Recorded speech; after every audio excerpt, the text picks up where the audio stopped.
Donc, bonjour tout le monde. Donc, on va voir aujourd'hui. Attendez, je m'excuse un instant. Donc,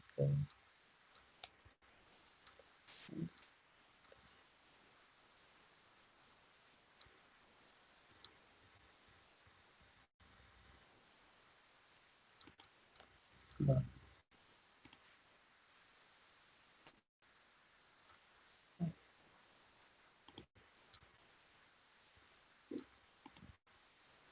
Donc, bonjour tout le monde. On va voir aujourd'hui le cours d'anapath concernant tout ce qui est pathologie intestinale et qui peuvent être intéressés par une biopsie. Donc, une biopsie intestinale, soit au niveau de l'intestin grêle, surtout au niveau du duodénum, soit au niveau du côlon, donc pour explorer les différentes pathologies qui peuvent atteindre ces segments intestinaux, ces segments digestifs.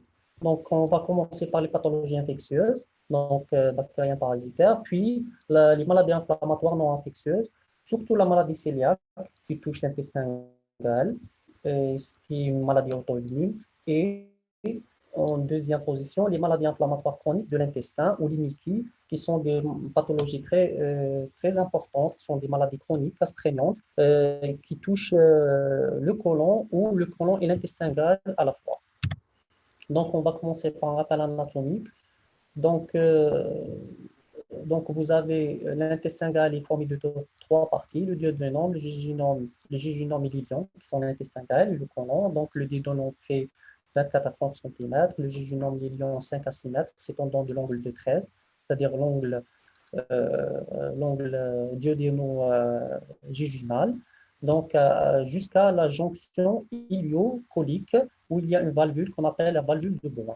Le côlon mesure 1,5 mètre, donc il comporte donc le sécom, le bas fort sécal où ça bouche l'ilion, le côlon ascendant, le côlon transverse, le côlon descendant, le côlon gauche, le sigmoïde, puis on a le rectum qui est droit, qui s'abouche à l'anus. Donc, sur le plan histologique, donc, les deux segments, que ce soit l'intestin grêle ou le côlon, ils sont formés de 5 tuniques. Donc, la différenciation surtout au niveau de la muqueuse. Donc, la muqueuse, elle est tapissée par un épithélium cylindrique qui se regroupe en chorion conjonctivo-vasculaire. Donc, au niveau de l'intestin grêle, on a une architecture villositaire, c'est-à-dire on a la muqueuse qui s'élève comme ça en formant des doigts de gants, on va dire. Donc, c'est une architecture villositaire, ce qu'on appelle une villosité. Vous voyez la flèche quand je la bouge? Allô? Oui, docteur. Très bien. D'accord. Donc, vous avez les villosités qui sont tapissées par des cellules entérocytaires, donc qui participent à la digestion. Il y a l'absorption, les cellules calcifantes qui vont sécréter du mucus.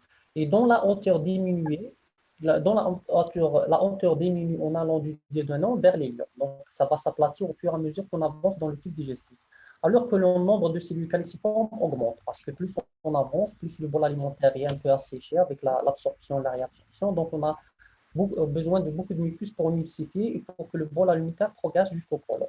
Donc, au niveau du côlon, il n'y a pas de villosité. Donc, on va voir sur la planche suivante. Vous voyez que c'est un épithélium, une muqueuse qui est plate. Il n'y a pas de surélévation. Donc, c'est un épithélium qui est plat, une muqueuse qui est plate. Donc, avec plus de cellules calciformes, donc plus de mucus qui est sécrété, et les cryptes sont des cryptes de Limbertium qui sont plus longues. Donc, vous aurez une muqueuse colique qui est plus épaisse que sur l'intestin grêle. Donc, le gros de l'intestin grêle est d'architecture villositaire. Les autres couches sont la musculaire muqueuse, faite de fibres musculaires lisses. Donc, c'est une fine couche, la musculaire muqueuse, qui va séparer la muqueuse de la sous-muqueuse, qui au niveau de l'intestin grêle. Donc, elle va former ce qu'on appelle des valvules connivantes. C'est-à-dire c'est la surélévation de cette sous-muqueuse qui va faire que l'intestin grêle va avoir cette architecture valvulaire. D'accord.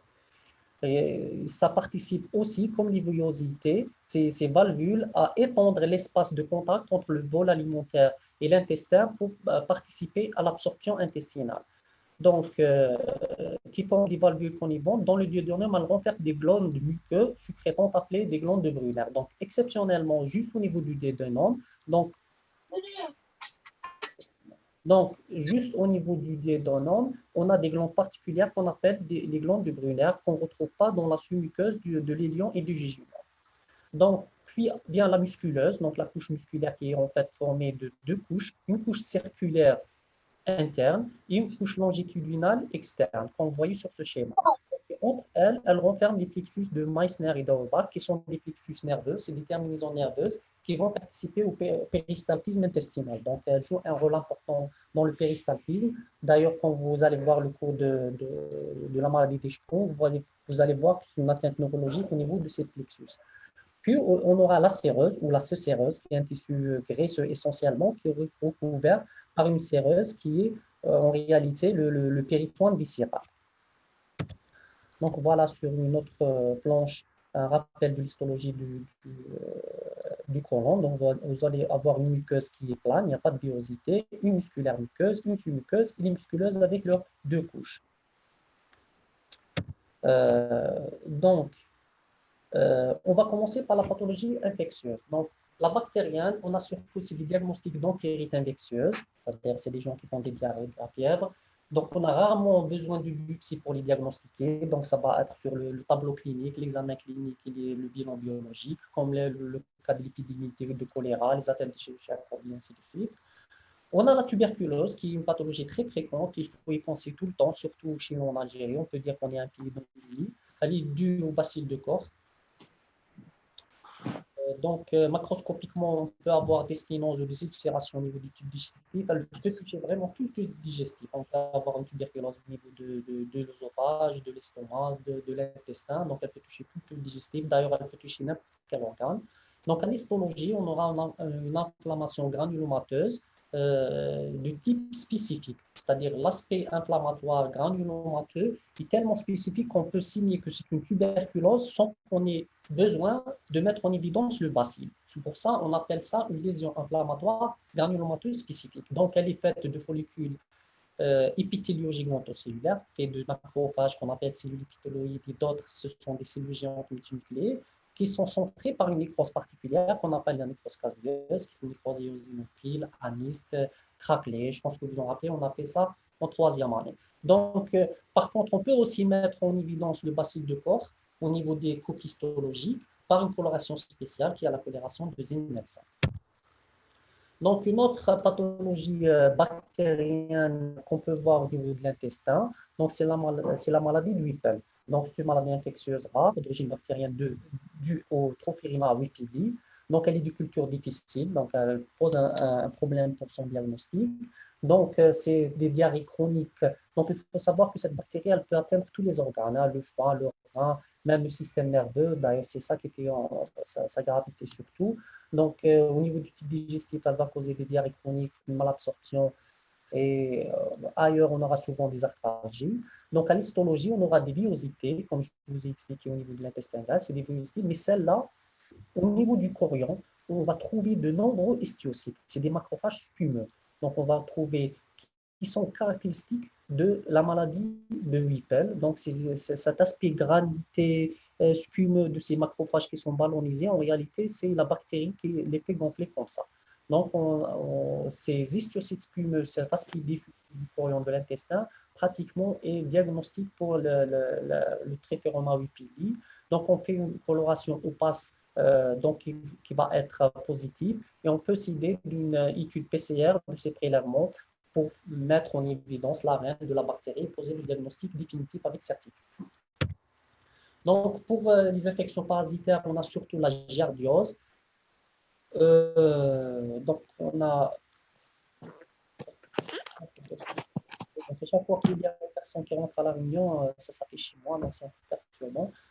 Donc, la giardiose, c'est une infection digestive fréquente, donc on voit chez nous. Donc, c'est une pathologie des massales, donc surtout il y a des collectivités, il y a des restaurants collectifs, ainsi de suite. Donc, c'est une pathologie des massales, donc de manque d'hygiène. Donc, c'est la giardia intestinalis qui la cause, le parasite. Donc, elle entraîne des diarrhées chroniques, une anémie, on la voit surtout chez les jeunes. Donc, le diagnostic positif, il est posé par la parasitologie des selles, c'est-à-dire au niveau des selles, on va faire une étude parasitologique et mettre en évidence le parasite.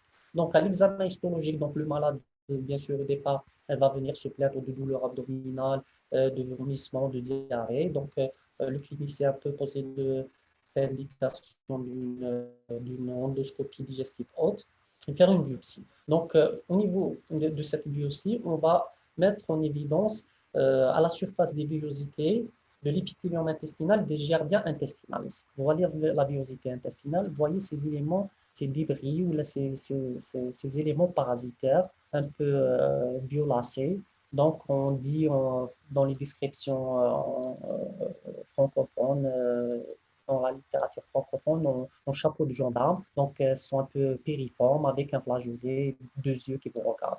Donc, c'est une infection à giardiase. Et si les débris sont peu importants ou on doute, on peut le confirmer par une parasitologie des selles. Donc, on va maintenant voir les maladies inflammatoires non infectieuses. Donc, on a dit surtout la maladie cœliaque et les maladies inflammatoires chroniques, idiopathiques ou intestinales. Donc, la maladie cœliaque, c'est une entéropathie inflammatoire chronique des immunitaires, donc elle est d'origine immunitaire, c'est une maladie auto-immune.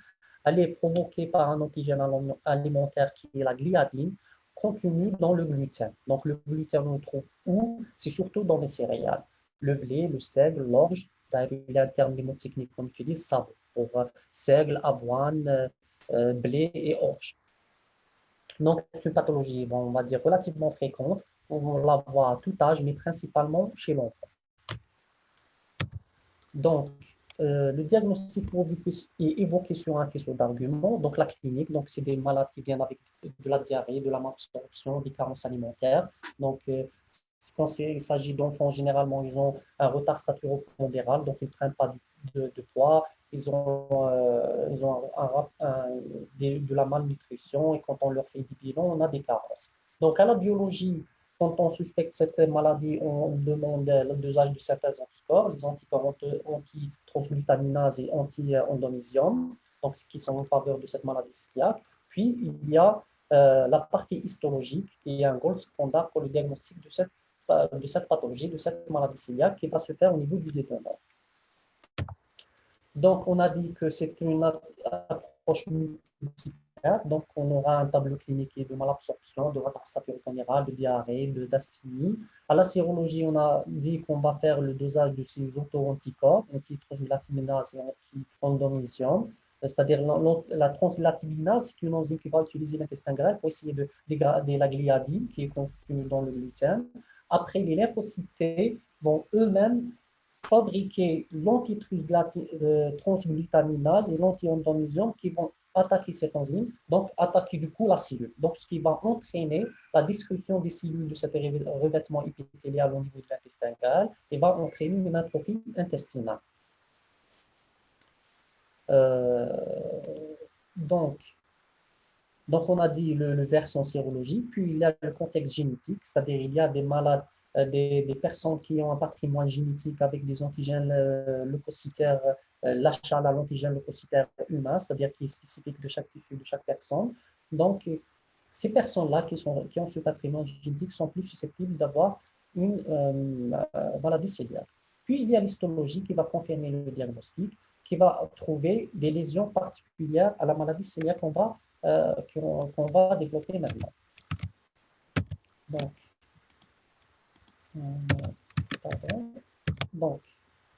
un autre petit rappel clinique. Donc, je pense qu'on va vous faire la maladie cœliaque dans votre programme de gastrologie, mais on va faire tout de même un petit rappel. Donc, sa forme classique.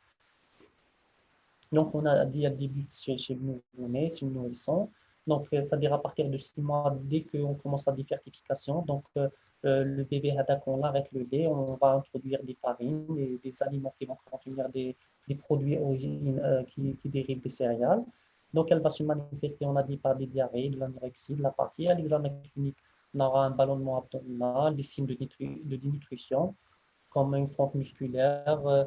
On aura une cassure de la courbe du poids chez cet enfant après cet âge-là, après la diversification alimentaire. Donc, on peut avoir des formes frustres et généralement, elles posent problème diagnostique, c'est-à-dire le tableau clinique n'est pas complet. Donc, surtout, on va s'appuyer surtout sur la sérologie et l'examen histologique des biopsies. Donc, ça peut être juste des douleurs abdominales récidivantes, une prise de poids médiocre, ainsi de suite. Donc, il existe des formes frustres. Donc, la biopsie intestinale, donc quand on a des lésions typiques, qu'est-ce qu'elle va apporter? Qu'est-ce qu'elle va mettre en évidence? Donc, on va avoir d'abord une atrophie biocitaire, donc à des degrés variables, soit les totales, subtotales et partielles. Donc, on a parlé des villosités dans l'intestin grêle maintenant tout à l'heure dans le rappel histologique. Donc, on aura une atrophie de ces villosités-là. On aura une augmentation de la lymphocytose intraépithéliale, donc on aura plus de 30 lymphocytes pour 100 cellules épithéliales. Il faut savoir qu'il y a des lymphocytes. Donc, il faut savoir qu'il y a des lymphocytes à l'intérieur de l'épithélium de surface de ces villosités. Donc, ces lymphocytes, ils ne doivent pas dépasser un certain nombre, c'est-à-dire un certain nombre au niveau du surrogatement. Dès qu'il y a un nombre élevé qui dépasse 30 lymphocytes pour 100 cellules épithéliales, donc ça témoigne d'une réaction inflammatoire, auto-immune, au niveau de cet épithélium. Donc, ça explique la destruction de cet épithélium et c'est un critère diagnostique histologique pour la maladie cœliaque. Donc, on peut avoir une hypercellularité du chorion. Donc, on aura un chorion qui est richement cellulaire dans lequel on trouve un infiltrant inflammatoire, surtout des lymphocytes et des plasmocytes. On aura une hyperplasie du crypte. L'hyperplasie du crypte, c'est l'épithélium de surface quand il plonge au niveau du chorion pour former des glandes. C'est ça ce qu'on appelle des cryptes. Donc, on aura une hyperplasie du crypte.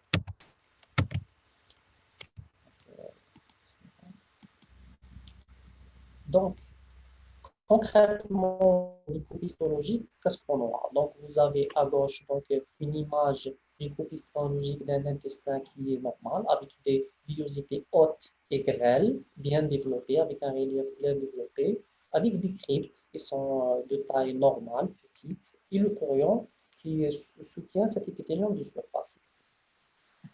Au niveau de l'image du centre, on aura une hyperplasie du crypte. Donc, les villosités, elles restent toujours hautes, pas aussi hautes que sur le tissu normal, mais elles restent toujours développées. Par contre, on va observer qu'il y a une hyperplasie des cryptes. Vous voyez que les cryptes, cet épithélium qui plonge au niveau du chorion, il est augmenté de volume. On parle d'hyperplasie cryptique. Puis, dans un troisième temps, on aura une atrophie des villosités. Vous voyez que les villosités là qui étaient très longues, très effilées, grêles, elles sont raccourcies. On aura toujours cette hyperplasie cryptique et les villosités qui sont atrophiées de façon partielle sur cette image, mais on peut avoir une atrophie totale. On n'aura aucun relief villositaire. Donc, lors d'une maladie cœliaque, biopsie duodénale avec un marquage de lymphocytes CD3 montrant de nombreux lymphocytes intraépithéliaux au niveau de l'épithélium de surface. Donc, vous voyez, ça, c'est la muqueuse intestinale, ça, c'est l'épithélium de surface, ça, c'est le chorion. Vous avez un chorion retrouvé des lymphocytes. Et à l'intérieur de l'épithélium de surface, ça, c'est un immunomarquage, c'est-à-dire on a utilisé des anticorps dirigés contre ces lymphocytes qui vont les mettre en évidence. Et vous voyez qu'il y a beaucoup, beaucoup de lymphocytes à l'intérieur de cet épithélium de surface. Si on compte ces cellules qui sont colorées en marron, qui sont des lymphocytes, on va trouver plus de 30 lymphocytes sur 100 entérocytes. C'est-à-dire, si je compte par exemple, là, j'ai des entérocytes, 20, 30, 40, on va dire 50. Là, on n'a que 50 entérocytes.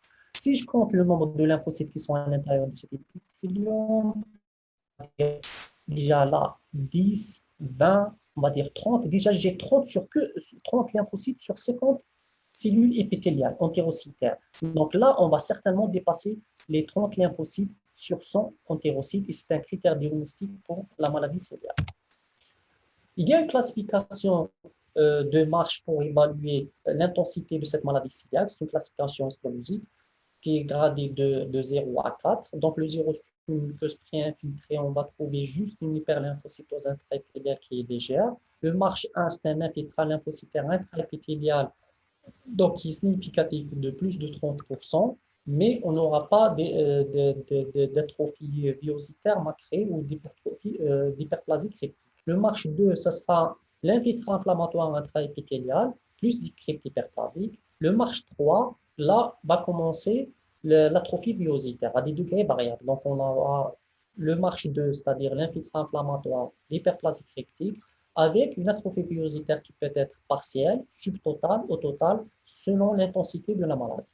Le marche 4, une atrophie villosité totale et une hypoplasie cryptique, c'est-à-dire on a une muqueuse carrément plate, très atrophique, sans villosité et sans pratiquement de grippe. Donc, vraiment, il y aura un problème pour absorber des éléments au niveau de l'intestin pareil. L'image histologique n'est toutefois pas pathognomonique. Le diagnostic doit être corrélé à la clinique. Donc, on a dit que c'est un faisceau d'arguments parce que sur le plan histologique, il y a d'autres maladies qui peuvent simuler, donner des lésions qui peuvent simuler une maladie cœliaque. Toujours, il faut accorder une image histologique à un contexte clinique et biologique pour confirmer un diagnostic. Donc là, c'est un exemple. Un exemple. Donc, vous avez sur cette image-là une muqueuse qui est pratiquement normale, avec des villosités hautes et grêles et des cryptes de petite taille. On voit que les entérocytes ils sont propres, donc il n'y a pas une importance lymphocytose intraépithéliale. Par contre, là, c'est une atrophie totale. On n'a aucune villosité, donc un relief qui est complètement plat. Donc, pour illustrer la classification de Marsh, on a le 0, c'est juste donc une muqueuse normale. Le 1, c'est une lymphocytose intraépithéliale. Donc, le 2, c'est une lymphocytose intraépithéliale avec une hyperplasie cryptique. Le 3, l'atrophie villositaire, elle va commencer. Donc, on aura une atrophie villositaire qui est partielle sur cette image, le 3A. Le 3B, c'est une atrophie villositaire qui est subtotale. Pratiquement, le relief, il a commencé à disparaître, il a pratiquement disparu avec cette hyperplasie cryptique, bien sûr, toujours. Et le 3, qui est un relief complètement plat. Donc, il n'y a plus de villosité, c'est une atrophie villositaire totale. Voilà, on a fait la maladie cœliaque. Maintenant, on va voir les maladies inflammatoires chroniques idiopathiques. Je pense que vous venez de voir le cours en clinique. Et donc, on va tout de même faire un petit rappel et puis passer à l'examen, aux images macroscopiques sur les prélèvements chirurgicaux des maladies de Crohn et RCH et sur ce qu'on peut trouver sur le plan histologique, sur les biopsies réalisées. Donc, l'IMICI ou IBD en anglais, c'est-à-dire Inflammatory Bowel Disease. Donc, c'est une inflammation chronique de l'intestin, donc c'est une maladie chronique, le malade va traîner pratiquement toute sa vie, évoluant par poussée. Donc, on aura des poussées et rémissions, des périodes où le malade va avoir des poussées inflammatoires avec une symptomatologie, des diarrhées, perte de poids, des saignements, et des périodes où il va se sentir mieux. De causes précises inconnues, donc on ne sait pas la cause exacte de ces deux maladies, de ces maladies inflammatoires chroniques. Donc elles sont probablement multifactorielles, génétiques, immunologiques et environnementales. Donc elles sont classées en deux entités principales, la maladie de Crohn et la rectocolite hémorragique, l'RCH, en fonction de critères toujours cliniques, endoscopiques, histologiques. Certains cas, c'est-à-dire même avec l'endoscopie et l'histologie, sont difficiles à classer. Donc, on est à cheval entre les deux lésions. On parle de liquide inclassé. Le diagnostic suspecté sur un faisceau d'argument, donc clinique biologique, et doit être confirmé par un examen histologique, un examen anatomo-pathologique. Donc, le rôle du pathologiste, c'est de proposer ou de confirmer le diagnostic du liquide. Donc, le proposer, c'est-à-dire peut-être que le clinicien, le gastrologue n'a pas suspecté une maladie de Crohn ou la nerf SUVH, donc il a une symptomatologie qui n'était pas parlante, donc il va faire une biopsie. Donc, quand on va trouver l'aspect histologique, on va décrire et dire que c'est possible que ce soit une maladie de Crohn ou bien l'affirmer si on a vraiment des images cliniques, ou confirmer, c'est-à-dire on a le clinicien, elle a un tableau clinique et endoscopique, une maladie de Crohn, donc il a besoin d'un examen histologique pour confirmer de façon définitive ce diagnostic de Mickey. Donc, notre rôle, c'est d'éliminer les autres étiologies du colite, notamment ischémique, infectieuses et autres. Donc, le malade peut se présenter avec une symptomatologie qui ressemble à une Mickey, mais à l'histologie, donc ce n'est pas le cas. Donc, on peut mettre en évidence l'origine de cette colite autre que la Crohn, l'RCH. Donc, on distingue le Crohn de l'RCH, donc, parce que ça a des implications thérapeutiques pour le choix du traitement, pronostic et pour le suivi. Pronostic, c'est-à-dire pour voir l'évolution de la maladie. Il y a des maladies qui sont plus astreignantes que d'autres. Il y a une maladie qui a un risque, par exemple, de dégénérescence cancéreuse et d'autres moins. Et l'autre moins. Et pour le suivi du malade. Évaluer l'activité inflammatoire du malade, soit une qui confirme l'efficacité des traitements de chute, c'est-à-dire un malade qui est pris en charge, par exemple, qui ne répond pas au traitement. Donc, on fait d'autres biopsies pour voir est-ce qu'il est en train de faire des poussées ou de faire un autre problème. Donc, on a besoin d'un examen histologique aussi pour le suivi de ces malades. Et surtout, pour la recherche de lésions de dysplasie, surtout dans le cadre de l'RCH et la recherche d'un adénocarcinome. Donc, c'est deux maladies inflammatoires chroniques au long cours dans lesquelles il y a le risque de développer à un certain moment de la dysplasie, c'est-à-dire le risque de développer un cancer. Donc, en faisant les endoscopies, en faisant les biopsies, l'ANAPAT va rechercher la présence de lésions de dysplasie ou carrément d'adénocarcinome. Donc, prendre en charge ces.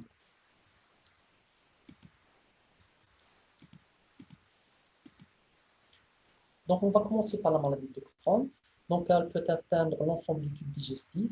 Donc, elle peut atteindre tout le tube digestif, depuis la bouche jusqu'à la l'anus. Tous les segments du tube digestif peuvent avoir des lésions de maladie de Crohn. Donc, cette atteinte est classiquement discontinue segmentaire. Discontinue, c'est-à-dire sur une muqueuse, on peut avoir des foyers de muqueuse saine et des foyers de muqueuse qui sont atteints.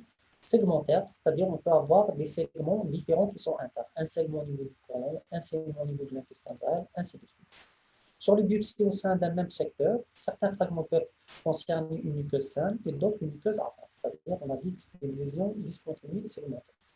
De plus, les secteurs sont plus ou moins atteints avec une inflammation d'intensité variable selon les secteurs. Donc, elle est caractérisée par des lésions discontinues avec des intervalles de muqueuse saine. Donc, c'est pratiquement des phrases différentes pour dire la même chose, c'est-à-dire des lésions discontinues. Il y a des foyers où il y a des lésions qui alternent avec des foyers de muqueuse saine. Il y a des segments différents qui sont atteints avec aussi des segments entre eux qui sont sains, et ainsi de suite. Donc, la tête, donc on a dit qu'elle touche tout le tube digestif.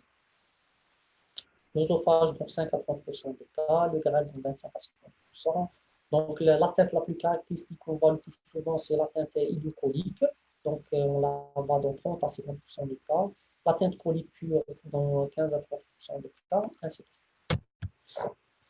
À la marcoscopie, c'est-à-dire quand on voit la caisse respiratoire d'un malade qui a une maladie de Crohn, donc généralement on fait la chirurgie, c'est comme un malade c'est-à-dire des sténoses, des fistules avec d'autres organes et font des péritondites, des opinions. Donc, les cliniciens, les chirurgiens sont obligés de faire une résection de ce segment malade. Donc, l'épicissement, on aura un épicissement de la paroi digestive avec sclérolécomateuse. Vous voyez là un côlon qui est ouvert. Et là, au niveau de la sous-séreuse, on a un épicissement qui est important, ce qu'on appelle la sclérolécomatose, c'est-à-dire que la sous-séreuse, elle est épicée, il y a beaucoup de graisse et beaucoup de fibrose. Et on a aussi la paroi elle-même qui est épicée. Donc tout ça va faire épicer la paroi et la rigidifier. On parle d'un aspirant tuyau d'arrosage. C'est comme un tuyau qui est rempli d'eau sous pression, ça rigidifie le côlon. Alors que normalement, sur un côlon qui n'est pas fixé, donc il doit être plat, ce qui est. On aura des sténoses, c'est-à-dire une diminution du diamètre de la lumière intestinale ou colique. On aura des fissures, c'est-à-dire la muqueuse elle va s'ulcérer de façon profonde pour faire des fissures dans l'épaisseur de la paroi, ou carrément des fistules, c'est-à-dire la fissure elle est profonde, elle va prendre toute l'épaisseur de la paroi jusqu'à ce qu'elle arrive jusqu'à ce qu'elle arrive à la séreuse. Elle va traverser la séreuse et elle va s'accoler. Cette réaction inflammatoire va faire que cette paroi digestive va s'accoler à une autre paroi contiguë à côté, ce qu'on appelle une fistule. On peut avoir une fistule colocolique, cologridique, une fistule cologastrique, donc selon la localisation de cette fistule. Donc, la lésion muqueuse, elle est discontinue avec des intervalles de muqueuse saine. Donc, on aura une ulcération aptoïde, des ulcérations au pavé qui sont évocateurs. Vous voyez que, dommage, voilà, sur ça c'est une muqueuse qui est saine. Donc là, quand la muqueuse elle est atteinte, ce que vous voyez les sillons qui sont en profondeur, c'est les foyers d'ulcération. Ce qui est en relief, c'est la muqueuse qui est saine. Donc, le fait qu'il y ait une alternance de sillons, de foyers d'ulcération avec des muqueuses qui sont saines, c'est ça qui va donner l'aspect en pavé. Donc, la chaussée qui est faite en pavé, c'est des blocs de pierre ou de ciment qui s'agencent en peuse. C'est ça qu'on appelle un aspect opavé ou un aspect eptoïde, comme s'il y a des lésions ulcéreuses discontinues qui vont donner l'aspect onarte ou un aspect serpiculaire. Donc, c'est des ulcérations qui ne sont pas continues comme l'hersuage qu'on va voir tout à l'heure, mais c'est une alternance de foyers d'ulcération et des foyers de muqueuse qui vont donner cet aspect évocateur. D'ailleurs, l'endoscopiste, le gastrologue, quand il va faire sa coloscopie, il va déjà évoquer le crâne s'il a cet aspect caractéristique comparé. Donc, à l'histologie, donc, ce sera bien sûr une muqueuse inflammatoire, des anomalies architecturales des glandes, témoignant du caractère chronique de l'inflammation. Donc, on aura une inflammation transmurale segmentaire discontinue. Donc, on a parlé de l'aspect segmentaire et discontinu. Qu'est-ce que ça veut dire l'inflammation transmurale? C'est-à-dire qu'on va trouver un infiltrat inflammatoire qui va toucher les 5 couches de la paroi. Donc, ça va partir de la muqueuse à la sous-muqueuse, à la musculeuse et à la subséreuse. Donc, on doit trouver un infiltrat inflammatoire qui est transmural, toute l'épaisseur de la paroi.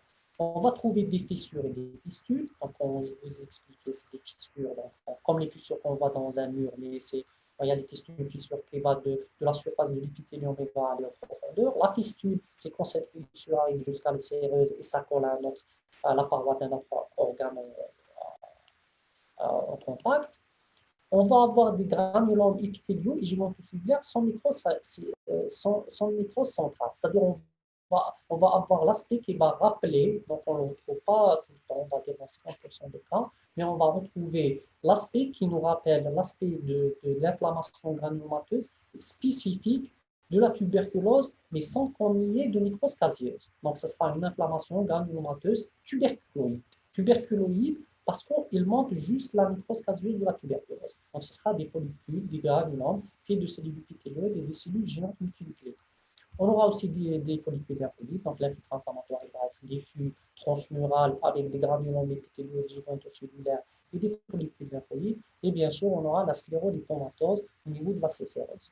Donc, c'est tous ces éléments-là qui sont les critères histologiques, surtout sur une pièce opératoire d'une maladie de Crohn.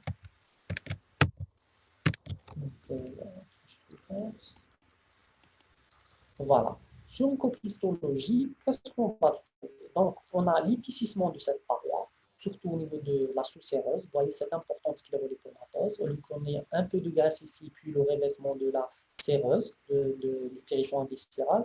On a cet épicissement important avec de la fibrose, qui est là en rose, et la graisse, qui est là en blanc.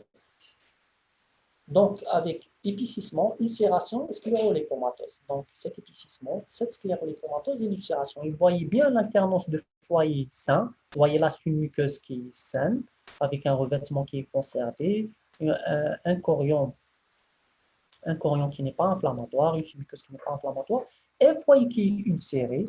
Ça correspond au sillon qu'on voyait tout à l'heure à la macroscopie. Donc, ce foyer cette dépression, ce sillon, cette ulcération. Donc, à l'histologie, elle va correspondre à ça.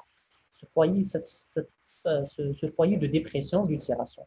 Donc, la muqueuse, elle a disparu, elle a été complètement ulcérée. On a un infiltrant inflammatoire qui va partir tout en profondeur. Et on a sur cette image aussi des fissures. Donc là, c'est une ulcération ici dans ce foyer avec une fissure. Vous voyez, c'est un infiltrant inflammatoire qui va en profondeur avec des follicules lymphoïdes, peut-être des granulomes épithéliaux gigantocellulaires. Et ces fissures, c'est des déchirures qui vont en profondeur. Sur cette image, on a toujours cet infiltrant inflammatoire et là, on a un granulome épithélial, ce qu'on appelle un granulome épithéliaux gigantocellulaire. Là, peut-être celle-là, peut-être c'est une cellule géante, mais par contre, toutes les autres, c'est des cellules épithéliales qui témoignent, qui sont en faveur d'une maladie de Crohn. Les aspects évolutifs, donc on a dit que c'est une maladie qui évolue par poussière-émission. Et pendant cette évolution chronique, on peut avoir des complications qui souvent nécessitent une intervention chirurgicale. Soit on va avoir des fistules, c'est-à-dire on va avoir un tube digestif, la communication entre deux parois, donc ça va donner des fistules avec une réaction péritoniale, donc des péritonites, soit par exemple des stenoses, donc le diamètre par exemple du côlon intestinal, il est diminué, les stenosés, donc on aura une éclosion intestinale. Donc, le chirurgien est obligé d'enlever ce segment qui est marron. On peut avoir des manifestations extra-intestinales, des polyarthries, des spondylarthries, donc les ongles, diabète amoureux, comme on est un peu dans le cadre d'une maladie inflammatoire auto-immune, donc en partie, on va dire, d'origine immunitaire. On a le risque de cancérisation 5 à 6 fois plus important que dans la population normale, c'est-à-dire que chez les personnes qui ne sont pas atteintes de maladie de Crohn. Cependant, ce risque est beaucoup moins important que dans la colite ulcéreuse et chronique. Donc, le risque de cancérisation il est plus important chez les malades atteints de colite ulcéreuse que de maladies de Crohn. Voilà. Voilà. Donc,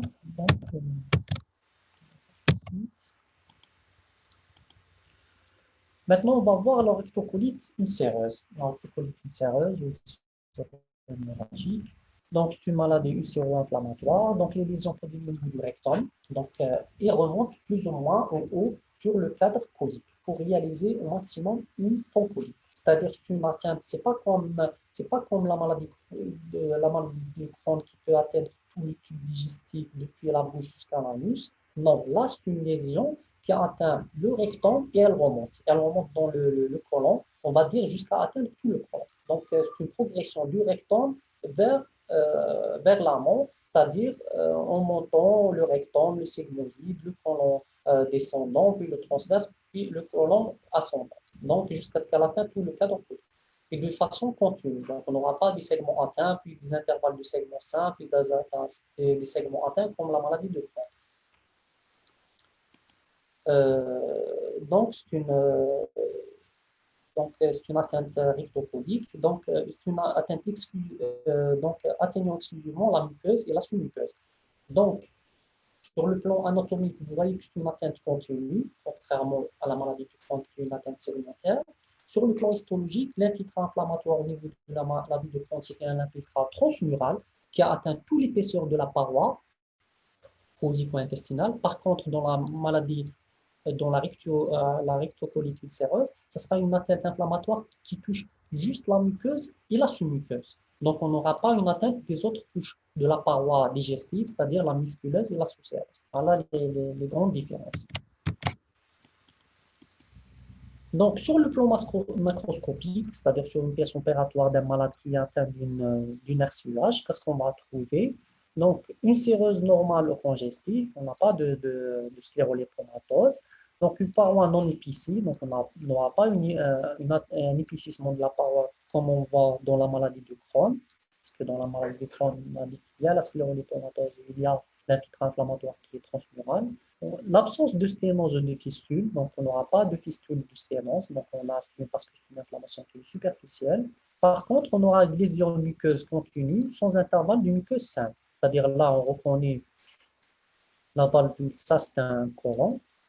Donc ça c'est le côlon droit, ça c'est la valvule de Bowen à laquelle s'abouche l'ilion. Là c'est le bas-fond sécal, là on voit l'appendice qui est accolé au sécal. Ça c'est le côlon droit ascendant, le transverse et le côlon gauche. Donc côlon gauche, ça doit être la suite du sigmoïde, puis on aura là le rectum. Donc la lésion, elle va commencer au niveau du rectum et elle va remonter. Donc vous voyez que c'est une muqueuse qui est ulcérée, qui est hémorragique, œdémateuse, boursouflée. Il n'y a pas d'intervalle de muqueuse saine, rose, bien conservée. Donc l'atteinte, elle est poncolite. Elle est remontée jusqu'à le sécom. Donc c'est une atteinte poncolite sans intervalle de muqueuse saine. Donc, c'est une muqueuse congestive, friable, donc elle est friable parce qu'elle est malade, elle est ulcérée. Donc, ulcérée de façon continue. On peut avoir parfois la présence de pseudopolypes digitiformes. Donc, surtout, ils sont entraînés par la réaction inflammatoire et le derme qui va surmonter les pétillons et donner l'aspect de pseudopolypes. Donc, une autre image d'une muqueuse hémorragique qui est ulcérée. Vous voyez, la muqueuse, elle est complètement ulcérée. Vous voyez là, c'est du sang qui est coagulé avec une muqueuse qui est complètement ulcérée et hémorragique. Là, c'est le stigma d'une maladie, une lésion d'une RCUH. Voilà des pseudopolypes. Vous avez la muqueuse là qui est complètement ulcérée. Et les foyers qui sont surélevés, qui forment des pseudopolypes, c'est dû à l'inflammation et à la réaction inflammatoire. Ce n'est pas des polypes hyperplasiques ou adénomateux, c'est des pseudopolypes inflammatoires dus à l'inflammation. Donc, Donc, à l'histologie, donc, je vais me répéter. Donc, on a dit une atteinte continue homogène. On a une ulcération générale qui est superficielle et non fissuraire, contrairement à la maladie du Crohn où il y a l'ulcération qui va entraîner des fissures profondes. Donc, c'est une inflammation lymphoplasmocytaire avec une anomalie de l'architecture des glandes, avec diminution de la mucosécrétion témoignant d'une inflammation chronique avec régénération. Pourquoi on aura certaines perturbations architecturales avec des glandes qui sont petites, basophiles, qui sont peu mucosécrétantes, parce que c'est de la régénération, par exemple. Parce que l'infiltrant inflammatoire, il va détruire des glandes.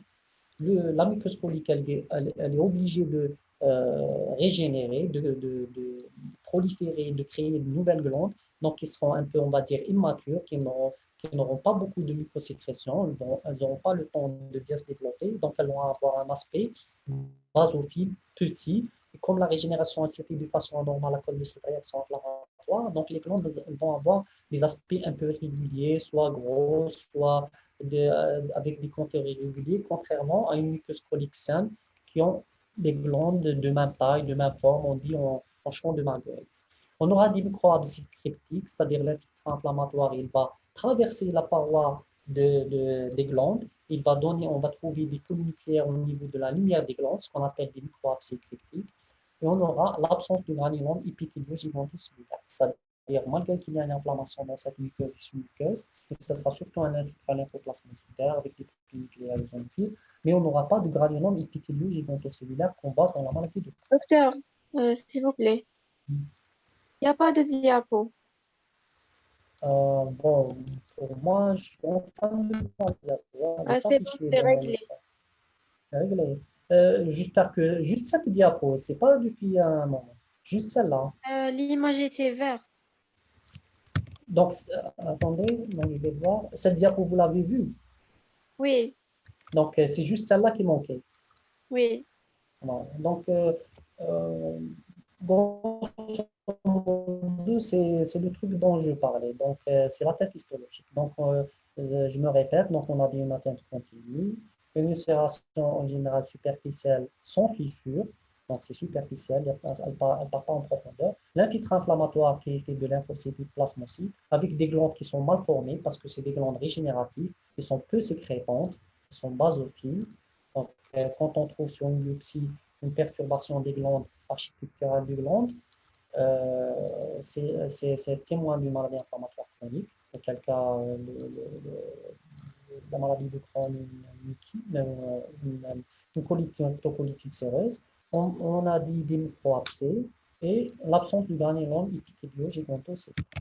Là, c'est un exemple de, bon, c'est pas le plus beau, mais sur une coupe histologique d'une maladie ulcéro-hémorragique. Donc là, on ne voit pas vraiment l'ulcération qui est flagrante, mais on voit qu'il y a un infiltrant inflammatoire qui est au niveau de la muqueuse et un peu au niveau de la sous-muqueuse, avec ces glandes qui sont basophiles, irrégulières, vous voyez celles qui sont allongées, ovoïdes, petites, grandes, qui n'ont pas beaucoup de microsécrétion. Donc là, c'est une perturbation architecturale avec des glandes régénératives basophiles petites, peu mucosécrétantes. Voilà. Vous voyez que les restes de la paroi, il n'y a pas d'infiltrant inflammatoire. Donc là, sur notre image, un plus fort grossissement, donc vous voyez la muqueuse avec cet infiltrant inflammatoire entre les glandes dans le corion qui est très important, l'effet de lymphocytes, de plasmocytes, des polynucléaires éosinophiles. Donc, comme vous le savez, c'est lymphocytes et les plasmocytes, ça témoigne d'une inflammation chronique, comme vous l'avez vu dans le troisième année. Et les polynucléaires, ça témoigne d'une poussée aiguë, donc une réaction inflammatoire aiguë. Donc, c'est une maladie ulcéro-hémorragique qui ont poussé. Donc, vous avez les glandes qui sont de taille et de forme variable. Vous voyez, là, elles sont allongées, là, elles sont petites, là, elles sont grandes. Donc, ça témoigne de régénération avec une petite diminution de la mucosécrétion. Et là, vous voyez l'exemple d'un abscisse rectique. Vous voyez que les polynucléaires ils sont en train de grignoter l'épithélium de cette crypte, de cette glande, et de se localiser dans la lumière de la crypte, de la glande. Donc, on va parler d'abcès, de micro-abcès cryptique, qui est un signe en faveur du RSUH. Donc, un petit tableau récapitulatif des deux lésions, des deux maladies, des deux Mickey, la maladie de Crohn et la rectocolite hémorragique. Donc, on a une lésion discontinue transparentale. Là, c'est une lésion continue, mais l'inflammation reste superficielle. L'atteinte rectale se voit dans 50% des cas dans le crâne, alors que dans la RCH, elle est constante. La lésion, elle commence au niveau du rectum et elle remonte. Ça dépend où elle s'arrête, jusqu'à, dans les formes les plus graves, être pancolique, c'est-à-dire elle touche tout le cadre colique. Dans la maladie de Crohn, la tête iliale est fréquente dans 50% des cas. Dans l'RCH, il n'y a pas d'atteinte iliale. Dans la maladie de Crohn, on peut avoir des sténoses segmentaires fréquentes. Dans l'RCH, pas de sténose. Les fistules sont fréquentes dans la maladie de Crohn, elles sont rares dans l'RCH. Les lésions anales sont fréquentes dans la maladie de Crohn, elles sont rares dans l'RCH. Malgré que l'RCH, elle commence, vous voyez, c'est un peu contradictoire, mais il faut le retenir. Malgré que l'RCH, elle commence au niveau du rectum, mais l'atteinte anale, elle est rare. Par contre, dans la maladie de Crohn, on a atteinte de tous les segments et même dans 50% des cas, on a une atteinte de la marge anale, de la partie anale du segment digestif, de la paroi intestinale. Donc, ça, c'est un autre schéma capitatif. Donc, voilà les maladies de Crohn, donc des skip lésions, donc des lésions segmentaires. On a un segment de l'intestin grêle, le jejunum peut-être qui est atteint, un segment iliocolique, donc le sécrum et l'ilion, un segment colique gauche, on a une atteinte anorectale. Contrairement à la rectocolite hémorragique, vous voyez la lésion elle commence au niveau du rectum et elle remonte, elle remonte, elle remonte. Là, elle s'est arrêtée à l'angle colique gauche. Sur le plan histologique, vous voyez que au niveau de la maladie de Crohn, l'infiltrate, la paroi déjà, vous voyez qu'elle est ici, contrairement à une RSUH. Donc, on a cette sclérolipomatose, c'est-à-dire cette sous-séreuse qui est ici par la graisse et la fibrose, et le reste de la paroi aussi par la réaction inflammatoire immunitaire. Vous avez l'intervalle de muqueuse saine, vous voyez là l'épithélium avec les glandes, et de muqueuses et de foyers ulcérés avec des fissures qui sont plus ou moins profondes. Ça témoigne des ulcérations. Là, elle est arrivée à la muqueuse. Là, c'est une fissure assez profonde, peut-être elle est arrivée à la musculeuse. Donc, vous avez les fissures, les ulcérations, l'intervalle de muqueuse saine et de muqueuse ulcérée. Sur l'autre schéma, vous avez une représentation des images histologiques sur une colite ulcéro-hémorragique. Vous avez 6 pseudopolypes inflammatoires. En réalité, l'atteinte et l'ulcération, elle est étendue, elle est continue. Ce que vous voyez là, qui paraît un peu conservé, c'est juste des pseudopolypes inflammatoires. Sinon, l'ulcération, elle reste superficielle, elle ne va pas en profondeur. Vous voyez que là, les autres couches qui sont représentées là sont touchées par l'ulcération sur la maladie de Crohn, alors que là, elle reste superficielle. Et l'infiltrant inflammatoire aussi, il reste superficiel au niveau de la muqueuse et de la sous-muqueuse. Donc, en conclusion, la maladie de Crohn et la colite hémorragique sont des maladies inflammatoires chroniques de l'intestin qui doivent pas pousser. Leur diagnostic nécessite la réalisation de l'UCPAG avec l'examen anatomopathologique lors d'une iliocoloscopie. Donc, il faudrait qu'il y ait des biopsies pour confirmer ces diagnostics. Donc, le rôle de l'anapathe, c'est du diagnostic et du suivi. Faire un diagnostic différentiel entre une RCOH et une maladie de Crohn. Un grading s'il y a des dysplasies, c'est-à-dire pour dire est-ce que c'est des dysplasies de bas grade ou de haut grade ou carrément mettre en évidence un processus néoplasique. Participer à réduire la morbidité et la mortalité, c'est-à-dire c'est dans le cadre du suivi, et une collaboration étroite avec les gastro-entérologues, l'importance de l'endoscopie donc pour la prise en charge de ces maladies. Et voilà, donc si vous avez des questions.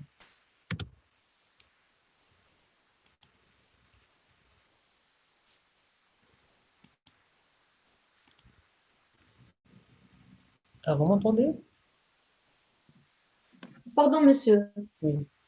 Pourquoi ils ont changé le nom de la rectocolite de la RCUH à la RCH? Genre, ils ont enlevé l'ulcération.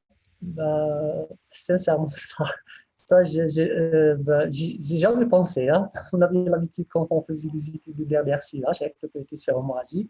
Puis, dans les autres publications RCH, mais j'ai jamais pensé. Hein. Je vais chercher pour vous répondre sur mail. D'accord. Sincèrement, je ne sais pas. Sincèrement, j'ai jamais pensé à cette histoire de terminologie. D'accord, merci.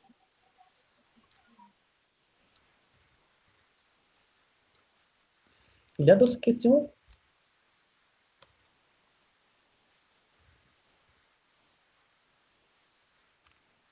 Pas de questions?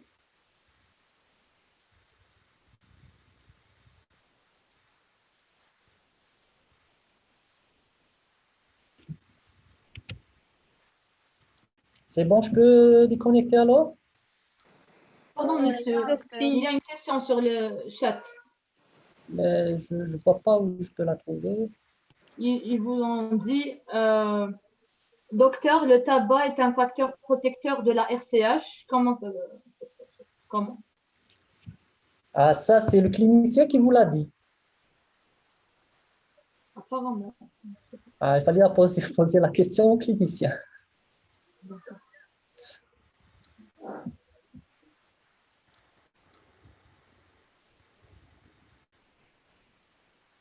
D'autres questions? Surtout des questions concernant le cours, la NAPAT. Vous avez bien compris les explications sur les lésions histologiques, je pense.